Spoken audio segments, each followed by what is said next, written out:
purple martins are in their house for the night, and that means it is time for another campfire story. So tonight's story, we are going to learn about the night sky and how the stars got there. And this is actually a Native American story. I don't know for sure which group to kind of tie this to, but I'm sure there are different versions of it.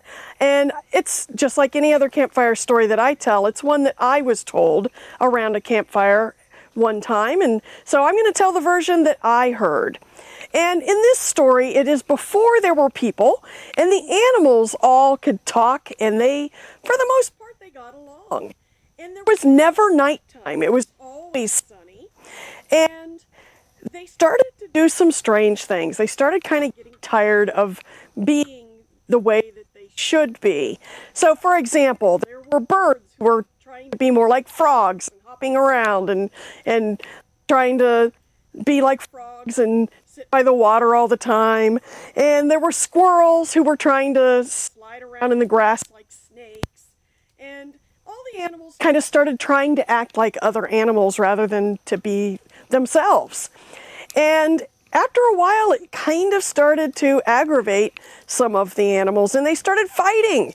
And it got pretty ugly. I mean, there were times that there were some snakes that were like, "Why are you guys acting like us?" And some of the frogs were getting mad. The birds were acting like them. And so they all just started fighting. And the Great Spirit got angry at seeing all of these fights and decided to get their attention and to punish them by covering the sky with a big dark blanket. And it worked.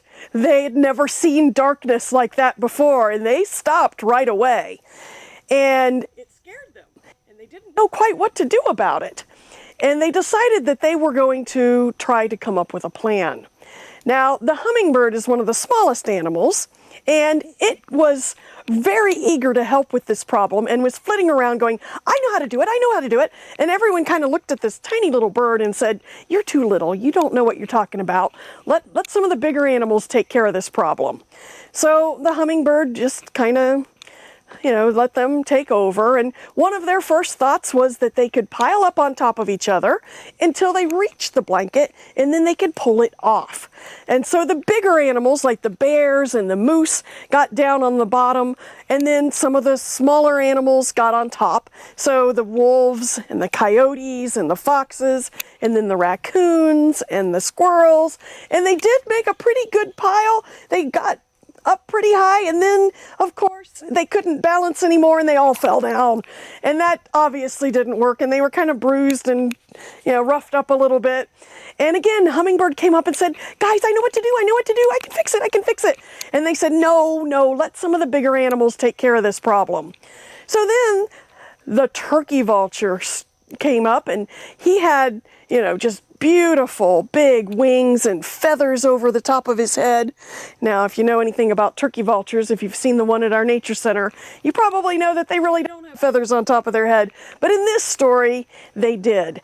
And this beautiful bird said, "I will take care of this. With my powerful wings, I'll fly up to that blanket and I'll pull it off, and you will all have daylight again." So he flew up into the air, and his wings are big. I mean, there was every bit as long as my arms, and flew up until he got to that blanket, and he started tugging on it with his strong beak, and he did start to create a hole. And as he was ripping that blanket, he stuck his head up through that hole. Now, he was very close to the sun, and it burnt all of those pretty black feathers off of his head and left him with a red head with just little bits of feathers. So he was a little bit humiliated and came back down, and all he had done was make a big hole in the blanket.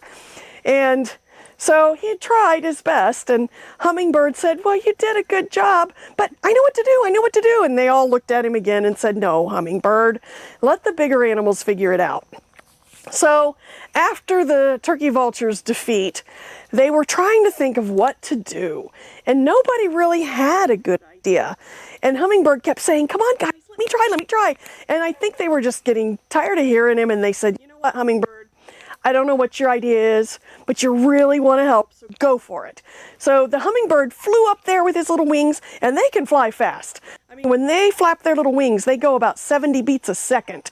So anytime you count to one, they move those little wings.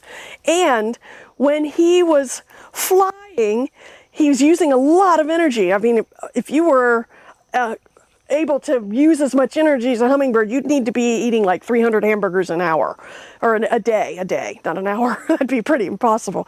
Anyway, this little hummingbird with all this energy flew all the way up there, and he's tiny, so all he could do was poke holes in the blanket, and he did. He poked a bunch, more than you could count. Just poke, poke, poke, poke, poke, and he kept doing that and kept doing that and making all these tiny little holes, and everywhere he made a hole, light came down, and he wasn't able to get the whole blanket down, and he wore himself out, and he came back down, and he was kind of sad that he didn't really fix the problem. But all of the other animals looked up at that sky, and all of those little tiny dots with the light coming through really just was enchanting and beautiful, and they loved it. And they said, "Hummingbird, you did such a beautiful thing. And we're sorry we didn't listen to you all along." And at that point, the sky changed color just a little bit, and the sun came back.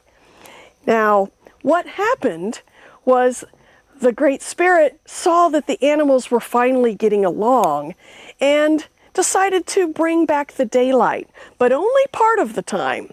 The rest of the time, that blanket would go right back over to remind them of what they needed to remember that they learned from that lesson. And you can probably guess where I'm going with this story. Those little holes that the hummingbird made, those are the stars. And the big hole that the turkey vulture made is the moon. Now, that's just a story to explain how those things happened.